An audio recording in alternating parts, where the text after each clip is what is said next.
Thanks, Trevor. Okay, I'm delighted to welcome our first panel to start the discussion really on public sector perspectives or perspectives on public sector web accessibility. I'm going to ask each of you just to introduce yourselves very quickly and just to say your name and your role, and then we can start the discussion. So Karen, if I could start with you. Sure. My name is Karen Hooley and I work in the Houses of the Oireachtas in the Communications Unit. My name is Orla Keeley and I work in Kildare and Wicklow Education and Training Board, and I was our website manager up to recently. My name is Ron Benen. I'm Director of Business Development for DQ Systems, and we support NDA in the monitoring activities. Okay. My name is James Killeen. I'm the Acting Web and Digital Media Officer in the Communications Department of Mayo County Council. Okay. Okay, brilliant. Thanks very much, all of you, for joining us. So we're just going to start off with a nice, easy one, starter for 10, as they say. And I might just start with you, Karen, because you had, I think it was 9 years, your role was web manager. That's right, yeah. And so lots of experience in developing and maintaining a very complex website. And can you just tell us a little bit about what your approach to improving accessibility has been? Maybe starting off with how you began to learn about what you had to do, and then how you went about doing it. Sure, yeah. Well, we would have redeveloped the website, merging 3 websites back in 2018. And accessibility, obviously, and I take from this session, it probably was an afterthought, although it was within the design brief and everything. It possibly wasn't as integrated as it could have been. Yeah. Now, we do have a design system which was accessible. However, when the monitoring came in place and we got the report, we were quite dispirited because it wasn't great. I think we were down 64%. But we really looked at that as an opportunity to say, look, we really have to look at each one of these things. And we worked with the developer most of them were code related rather than visual related. And we step by step took the priority ones, fixed them, took the next set of priority ones, fixed them, and we did it in agile sprints, and we put it with other development work. So every time we'd be doing certain new features, put in 10 issues there around the accessibility. Okay. So we built it in that way, and we now think about it very differently. And we rerun our scans with your tool regularly, every quarter, and we also test our stuff with the Axe Monitor plugin on a browser before we deploy anything. So we've kind of taken a different approach, leaning in to the tools that the NDA kind of assess us with. Okay, so it started off with a review, but then you...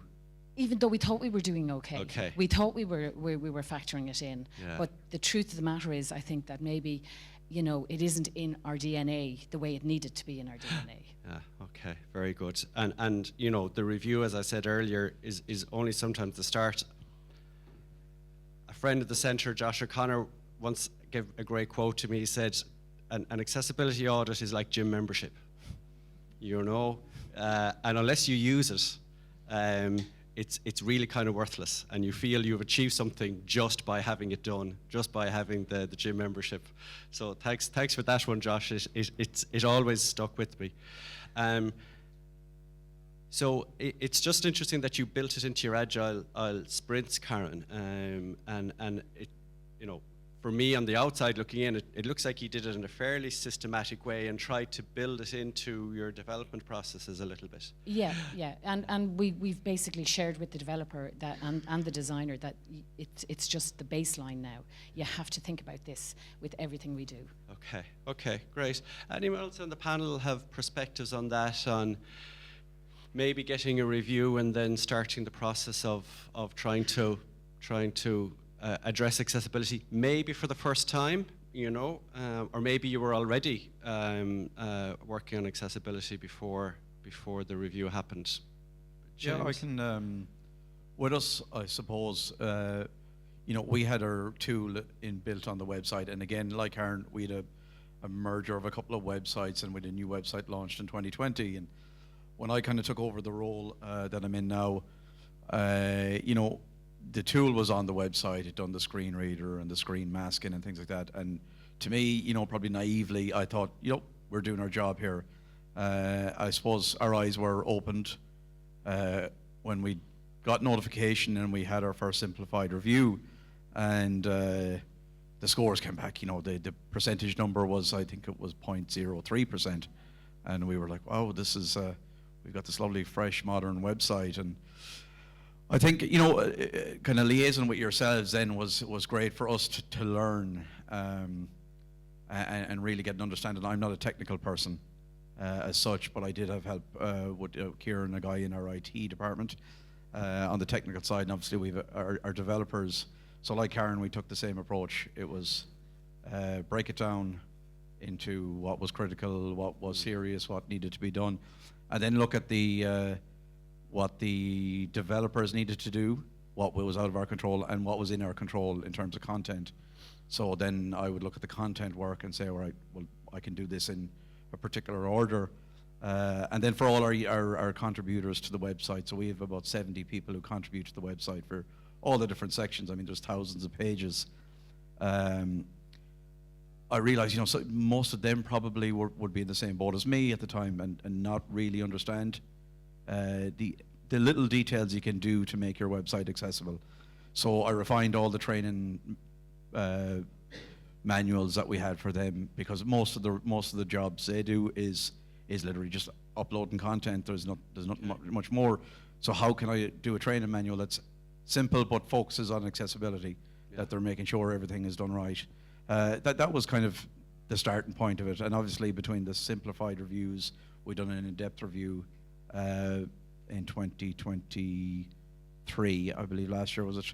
We're on the simplified again, and it was just breaking it down. Like, we just focused on doing a small bit more regular here and there, rather than leaving a big body of work and having it building in the back of your head that, oh God, we've all this to do. We decided that, you know, I'd put a couple hours a week here and a couple of hours a week there and try and do it on a bit of a more systematic approach. Okay. Thanks, James. And for you, Orla, in KWETB, you know, I think you weren't really in the web accessibility space at all before we came knocking on your door. And so how did you? I mean, both James and Karen were in, you know, web manager roles, if I can put it that way. How did it land? How did you end up working in this space? Well, I suppose it similar in a way to James, but it mostly came about from, I suppose, the monitoring notice from yourselves. And, you know, we saw it, and I, to be honest, didn't understand any of it really. Was totally blank to us. So I had to do a lot of upskilling. And I have to say, like, all the links, everything on the monitoring tool is explained, and it brings you to DICWA, the website. And a lot of that was just learning, a lot of it. And then to kind of see, very similar to James, and what we did was broke down what we could do internally and what then we needed to go to our providers for. And similarly, you know, our website was relatively new. It was only like a year or two old. And as well, we had the accessibility tool, ReachDeck, but we didn't realize, I suppose, the actual extent that it went back to the coding, the design, and all the elements at the very core of the website. And so engaging with yourselves really, I suppose, helped us as well upskill in that, and to know what we can manage ourselves and what we need as well from our providers. And I guess even though it was within our tender and our procurement, it was just, we were a little, again, disheartened in the results we received from the monitoring report.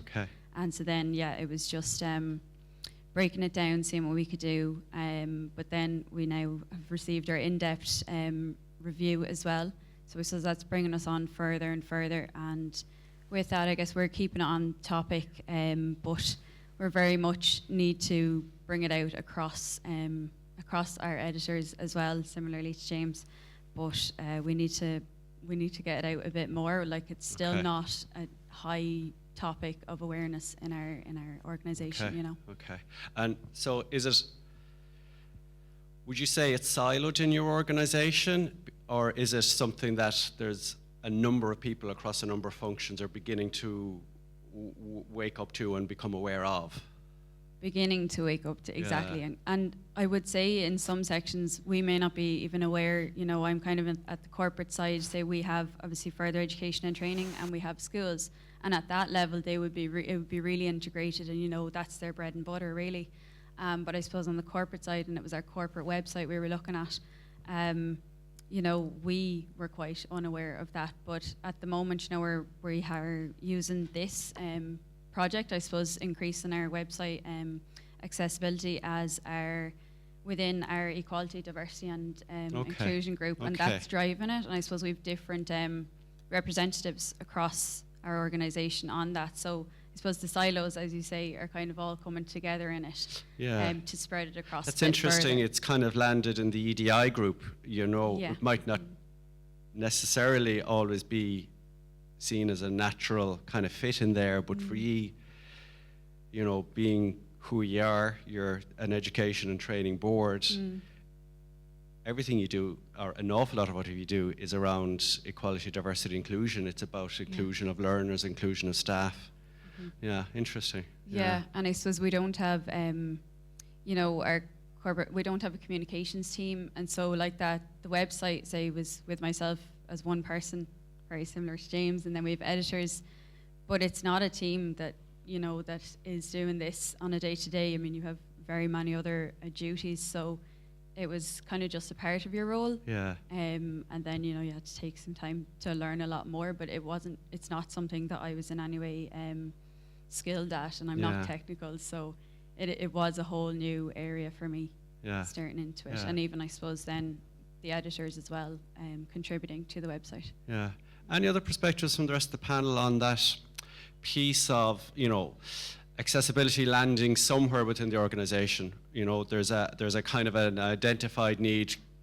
We need to do something here, and then realizing, oh, hold on, I can't do it all. It has to come from different parts of the organization. Karen? Yeah, I would have a perspective on that. We have an EDI area, and they do a huge amount in the corporate area around physical environment, and you know, we would liaise with them, but I have specifically liaised with them, and we've had a really constructive liaison around the documents, the corporate documents we produce, because there's a real push for them to be beautiful and them to be pretty, but we have to kind of navigate that with them and say, could we look at designing a template that is accessible, so that if we do create outputs, we can create them in Word format and PDF format. And that's been really, really constructive. We have a lot of committees who produce reports, and we're now rolling out a new template. So EDI work with us on the digital side, and I think that's a really good example where it's a small step. We have a lot of documents that aren't accessible, but it is one step that we can, and we will move forward with incremental movements like that. And that's where the corporate EDI and the web and the digital accessibility kind of liaise. We do autism-friendly stuff, and we do ISL as well. So we are trying to really touch those spaces. Yeah, and you have quite a lot of ISL on your website. Yeah, we do, and we had an ISL working group, and I appreciate we're a much larger organisation and we would have more resources, but and the broadcasting unit do a lot of ISL, but even taking the ISL bit, we even put ISL on some of our static content pages which describe how Parliament works, because we worked with the deaf community, and they said, you know, plain English isn't enough for us, because, you know, a lot of older people in the deaf community wouldn't have great literacy skills, and ISL is their first language. So even for those static pages, we found putting in an ISL version of that, which is completely separate to the day-to-day ISL of broadcasting. And I think that's something that a lot of public sector things might not realise is actually very doable, and it will make a big difference to the deaf community. Okay. Thanks, Karen. Yeah, thank you for that. And the I suppose, Ron, your perspective in terms of the multiple organizations that you work with, you know, where does accessibility, where do you see accessibility landing in some of the organizations, and then how do you advise organizations to embed accessibility across their various functions? Because it really sounds like, I mean, we've 3 different people here, 3 different roles in their organizations, trying to extend accessibility across the organization. How do you advise, or how do you support organizations to do that? think it. Can you all hear me? Yes. Okay. No, maybe to start with, there's different stories, but there's really some common things here. It all often starts quite small. There's often only one individual in an organization that needs to start working on accessibility. So I think empowering this person with the right tools, information, and guiding a person through an organization is really important. So what you often see when something starts, the individual is really passionate about it, there's a lot going on, but think about if this person will not stay there, will not do anything. So find your way in an organization to build that structure, to think about what is your current state, and then directly think like, what do I need to get in place? What kind of processes do I need to get in place? And we already heard a really good example earlier today, like what kind of structure do I need to build as an organization to make it independent of that person running it? And I think the key to that, some of you might, and I encourage you to look at that in the public sector. A former colleague of mine, Eric Veman, he wrote a PhD on what are key factors on be successful in running an accessibility program. That is basically, we call it executive buy-in. So if there's no buy-in from your leadership, from your director, if they don't back up what you're doing, then it's not going to work. So often what we do when we support organizations, and we support both organizations in private and public sector all across the globe, medium size, really large, but it's really those elements are always there. So it's really about the first step in that process. How do I get data of my current state? How do I know what is my current state? So that's the starting point. Then I prioritize, but then the next step is really about how do I build a structure so I can build a sustainable program. So those are, I think, really important elements, and we heard all of those here. Okay, great. My watch has just told me I've got Ben has got a question from for the panel from online, and then I'm going to ask for any reactions from the room. So, Ben. Thanks, Donal. Yeah, there's a question here from Paul Early, wondering about how we can encourage local authorities, or it might be other public bodies, to give focus and budget to accessibility, virtual accessibility, as they do physical access. So if anyone has any thoughts on that. Okay, so how to prioritize, raise the profile of it within the organization, because accessibility can raise and fall on the enthusiasm of one person, but ultimately that's not sustainable. So any thoughts on how we can prioritize and build a profile of accessibility in an organization so that it's properly supported and budgeted, and so Ron, if you have some thoughts on that. You want to start first? Well, in our instance, it becomes a corporate strategic objective. You know, it's knitted into the corporate strategy, which might be a 3-year strategy. And I think once it lands in there, there's definitely sort of motivation to make sure that it can be delivered. Not explicitly, you know, you don't say, I will make the website accessible, but it will talk about accessibility in the broader terms. And I think that's a really good starting point, because then, you know, we all deliver on our business objectives and we have to report on those things. Okay. So in building into the strategy. Yeah. Anyone else have a view on that? I think Ron? it's important. I think it's important to see accessibility as part of just your general service. So the question is like, how much do we need to spend? What kind of budget do we need for accessibility? And we talked about earlier about the triangle, I would say, from privacy, security, accessibility. A lot of things that you will find in audits like you're doing yourselves are accessibility problems, but they're actually general quality problems. So you might work with vendors that they just don't build platforms with just good quality code. So then when you start testing for accessibility, you will find accessibility issues, but they're not accessibility issues, they're general quality issues. So when you talk about the structure, you should be talking about the quality of all your digital assets, and then accessibility is part of that. So that will open up another kind of discussion, because it's not a specific topic or program just for accessibility, it's about your general quality. And you can not only do that yourself, but it's really important, especially when you work with vendors, that you do, and that's what I've seen across Europe, that's for public sector, that's not, you're not that good in vendor management. So to be really strict on your contracts and actually follow up on that, put the responsibility with your vendors when you're doing that, I think that's crucial in building that. So accessibility is quality. Okay. Accessibility is quality. Excellent. I love it. And anyone else on the panel have a perspective on this? Because I know there's people in the audience who definitely have a perspective on this. Anyone else in the panel Yeah, first before I open just, it up to the floor? I suppose, like, with us in Mayo County Council, like I see accessibility as being part of, it being an inclusive organisation, and inclusion is like a key pillar of our vision. So Yeah. there's a lot of things in terms of the physical and the sports and that we do very well. I think, we're coming around to this, but it needs more than just me. Again, like we've mentioned, silos and different offices, but even in the last couple of weeks, being able to talk to people in other sections, some who are involved directly with inclusion, and getting their feedback when I brought up just a few simple things you can do. I think, for it to become sustainable and kind of long term, you're going to need that bigger buy-in across the organization. Because I think for a lot of people, it's still, until you're kind of in it, it's easy not to think about it. And that's what really piqued my interest. I suppose I thought we were doing it, and it works for me, but it's not until you realize that, well, it doesn't work for, the numbers we're getting there, maybe 20% of the people that will have, some in some way, that it mightn't work for them. So, yeah, it's getting the buy-in and getting all hands on deck. I mean, look, I know Brian was talking there about application forms and the paper application forms, and yes, we still have some of those, but our IT department are working on.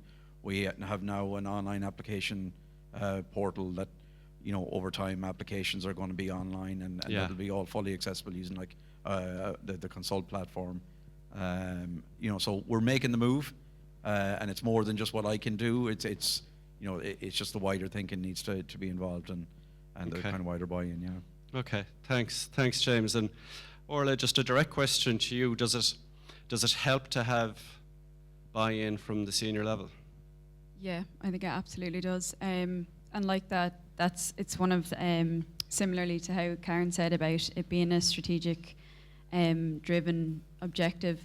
We're using it at the moment, I suppose, improving our web accessibility as our action against the public and human rights and equality duty. Okay, interesting. So also that, I guess, forces us as well to assess, address, and report on it. Okay. And it holds us 100%. to it. It holds us, it keeps us accountable and actually addressing it and making us follow through in it. And then, our next steps will be to maintain. And I suppose that gets us to that level to then, of course, keep building as well. And it brings about the awareness. And I think that senior level buy-in, and that's what mostly, I suppose, our EDI group is made of. And then, as I said, they're all from different silos, so then it's trickling down into each of them. So that buy-in from the management is, when something comes across their desk, they say, well, is this accessible? Have you liaised with this person, and is it going through these checks? Or they can immediately see it and say, I'm not sure that those colours really work.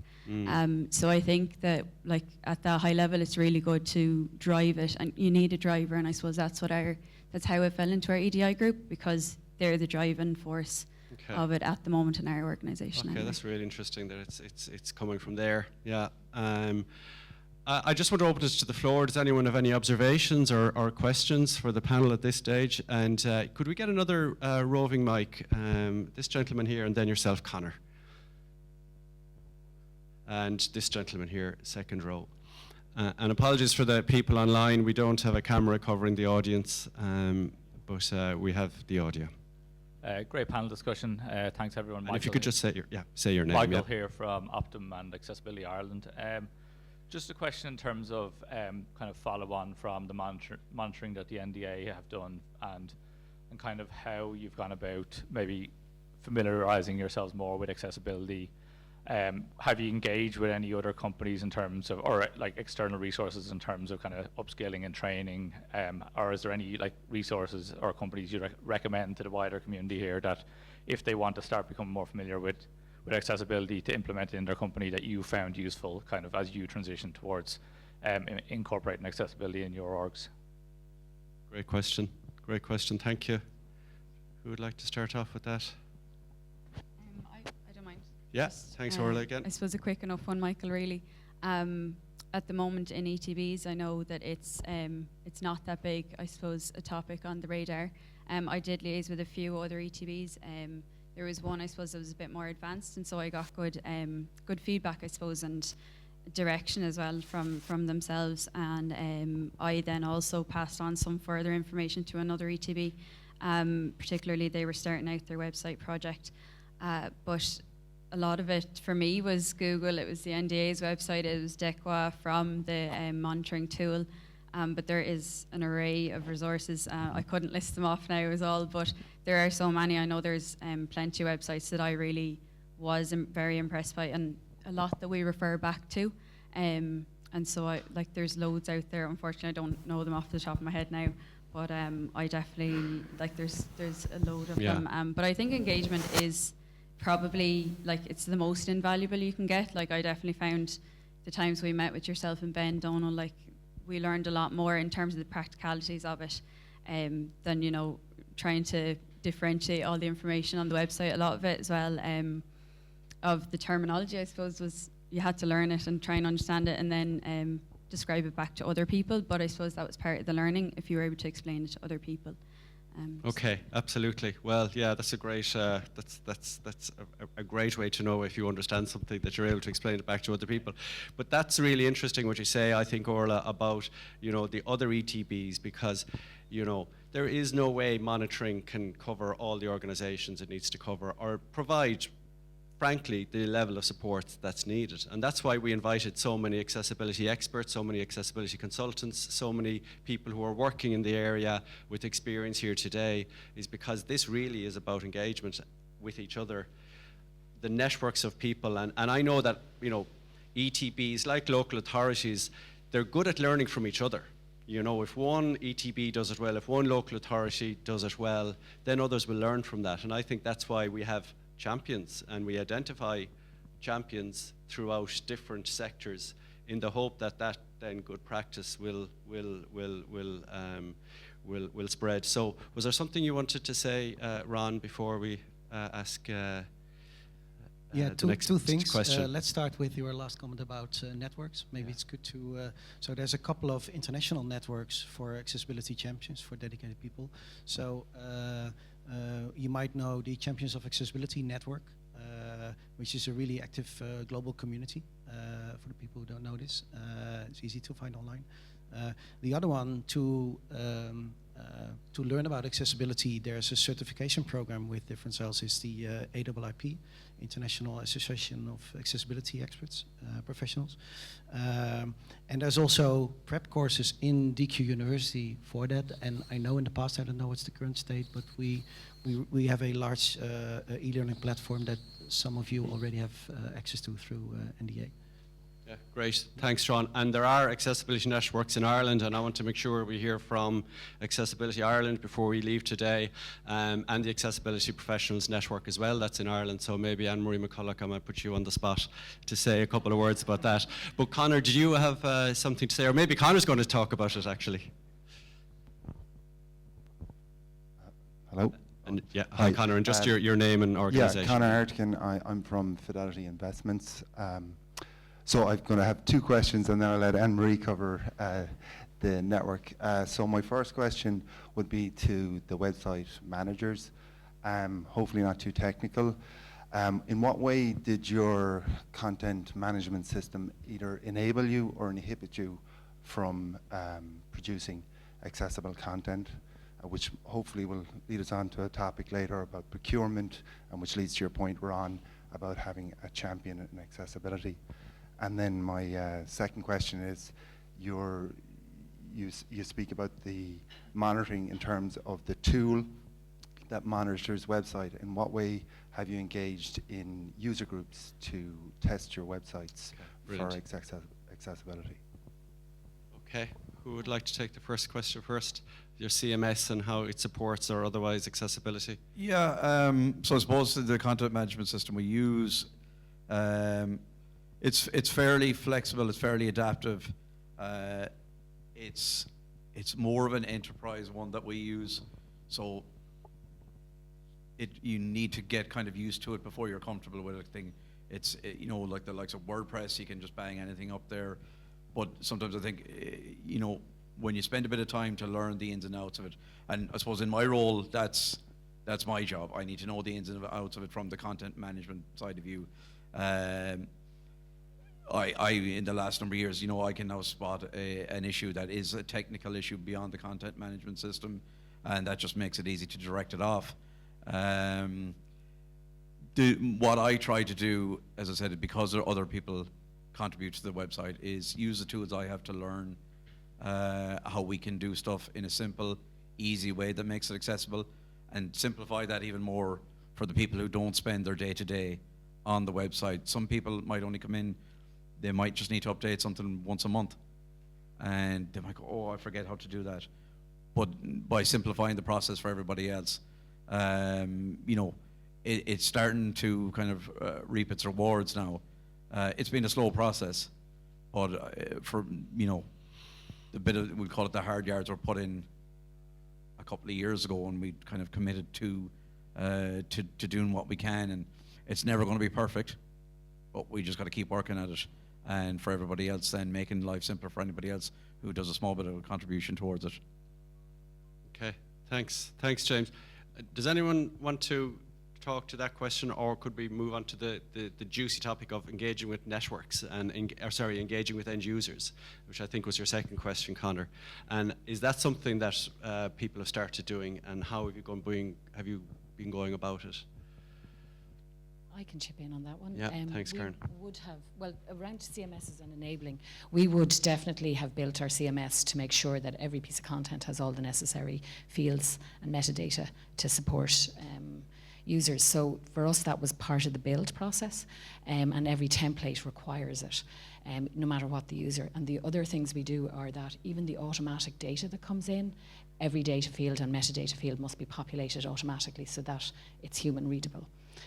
So yes, the CMS, it has enabled us to do better. The second thing around users is we would have liaised with, we would have literally found individuals, people, we would have had contact just generally with people complaining back in the mid-2000s about our website, and we would have reached out to them, 3 or 4 people who would have been screen reader users, and we would have asked them, will you have a look at this, would you test this first? And they were really obliging. And the members of the disability committee upstairs in Kildare House would have also worked with us and said to us, oh, why don't you contact this person? So we would have done direct connections with users rather than going through organisations to test some of the new features like a app or whatever.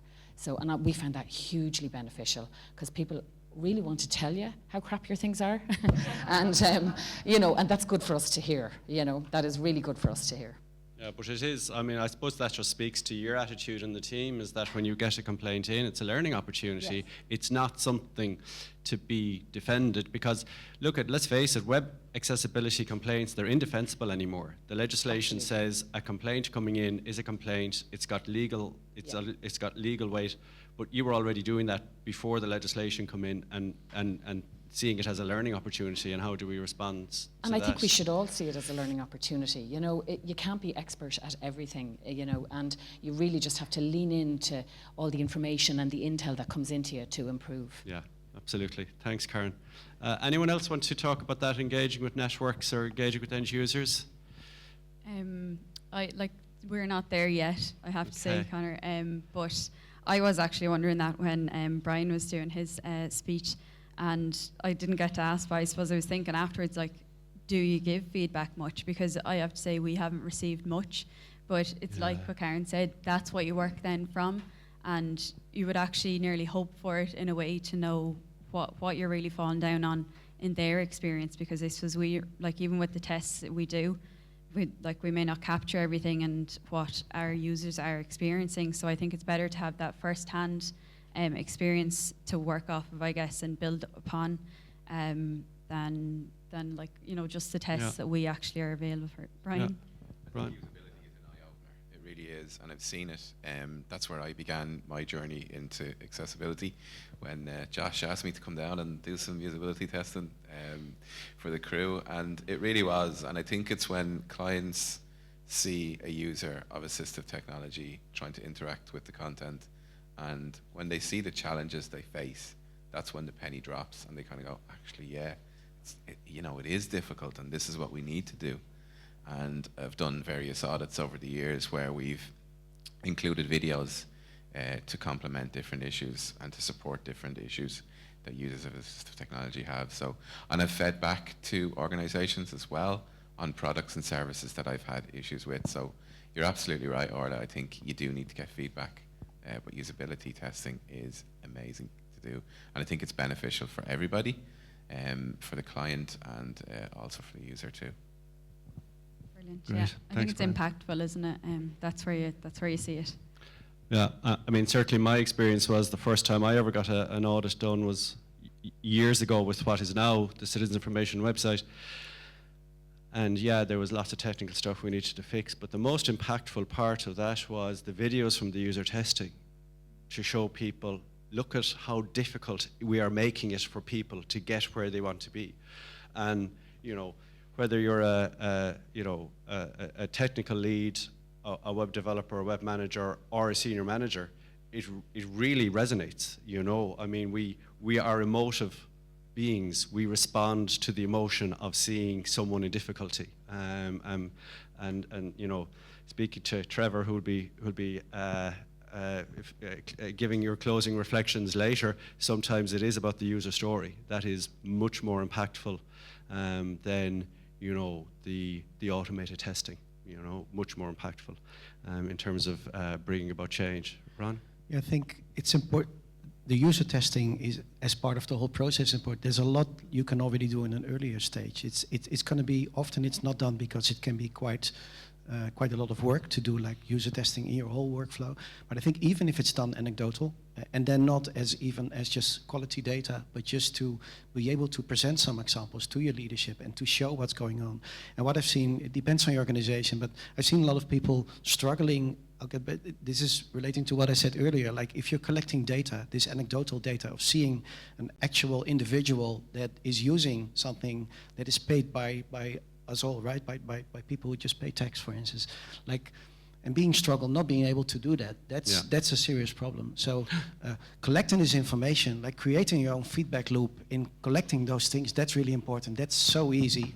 I've seen municipalities in the Netherlands where people just at the floor, where people just can come to the desk and ask their questions. They were just sitting there for 2 days and asking, like, why are you here? Are you asking? No, but like, are you here for something? Why are you here for? Could you do that online? And understanding why they didn't do that. There's so much anecdotal information that can help you in building that story.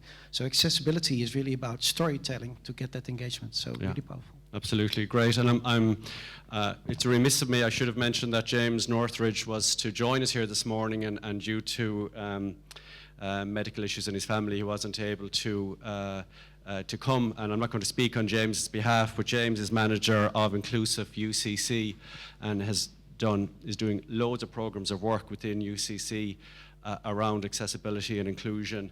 But James would testify to, when it comes to building capacity in an organization, it is about those networks of people. It is about those networks of end users, telling their experience, demonstrating their experience, and other people learning from that, So I know you're joining us online, James, so I hope you're keeping well and everything is going okay, and our thoughts are with you today.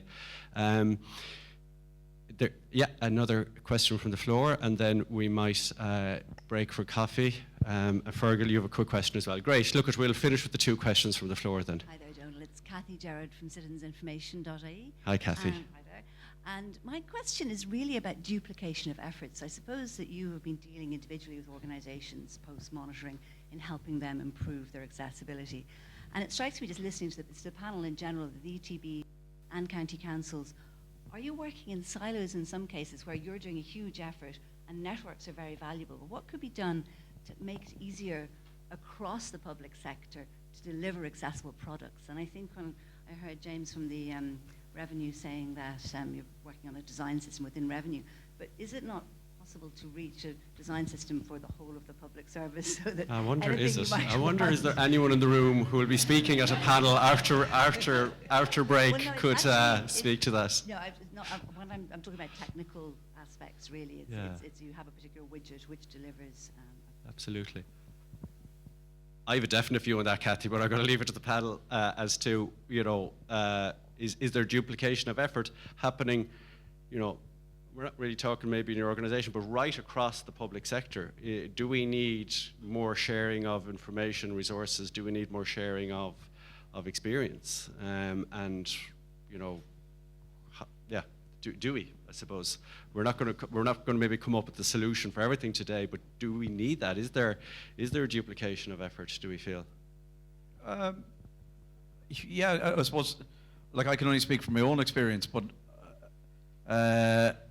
even for the local authorities, if we just looked at them, if there doesn't, while there's support networks and we can, we might have all contacts in different organisations. I couldn't tell you, to be honest, what's going on in terms of accessibility in Galway County Council or in Sligo County Council, neighbouring local authorities. Yeah. And maybe, kind of establishing some kind of group in there, rather than everybody thinking out with their own thinking, that everybody put their thinking together. It could be. Okay. I definitely think it's more beneficial. Yeah, Okay. It would be more beneficial. Great. Thanks, James. Can I ask, are you thinking of it in the context of the way the government departments all merged to a single design system? You're thinking similarly around ETBs or county councils? Yeah. Okay. Yeah. Yeah. And they procure independently. Yeah.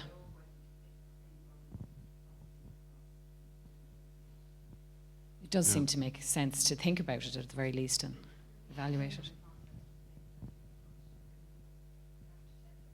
If you could just speak to the mic so the captioners can pick it up. Thank you. No, I just think the tendering process probably makes that difficult. Tendering process makes it tender. difficult. Yeah.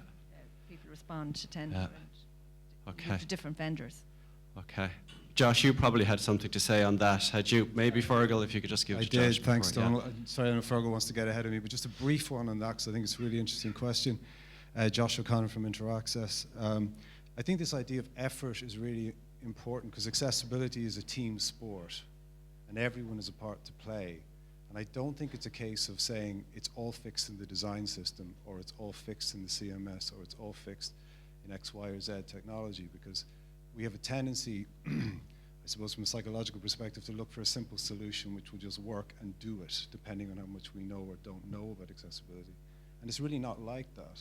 It's everyone identifying their particular responsibility and their particular role as a part of this orchestral kind of arrangement around accessibility. And I think that's what's going to make it work. Okay. And then it's also the sharing the experiences, like as Orla was saying earlier about, all of these great resources and all the rest of it. That's brilliant. But, having the experience of talking to yourself, Donald, or talking to Ben, that was what kind of seemed to distill all of these things in a way that made sense and made some kind of path forward. So just to say that, I think it's about identifying who is doing what. Because we have a tendency just finally to get caught up in accessibility is really technical and complicated. And yes, it can be. But a lot of the things that are very, very impactful are actually very simple. Very, very technically simple things to do. So it's finding out who's doing what, where. Thank you, Josh. Orchestral arrangement around accessibility. Another one that is just stuck. Thank you, Josh. Thank you. No, valid point. Fergal. I don't know how to follow up after the orchestra. Yeah. But yeah. Just thanks for this. But from a QA point of view, Fergal from OGCIO. So I'm kind of focused on testing, and there's been a lot of spoke about testing, but we found some great benefits in when we're testing. So we used to test in production on the live environment, and now we're actually testing in the design stage now, and we've seen a lot of benefits from that. It's like an exit criteria before we go into the development, before we go into QA. We will do accessibility testing, and there's a lot of benefits from that. I'm just wondering, is any panelists similar experience from that? And also decreasing the amount of bugs that you'll get in production as well, and delivering accessibility, delivering your product with a lot more confidence when it does go live, as opposed to seeing a product go live, realizing there's 15 critical issues with it, then having to go back into your SDLC, going back into your development, and then re-releasing it again. So I was just wondering, was anybody experienced of actually going and doing accessibility in the lower environments? That would be a great question for the panel after break, and I'm not trying to All right, cut you short, but there are people from head of development teams who can speak directly to that, Fergal, but it could be a great bridge to the next panel. But I know Ron will have something to say about it. But let's hold that one and make sure that we cover it in the second panel. Thanks, Fergal.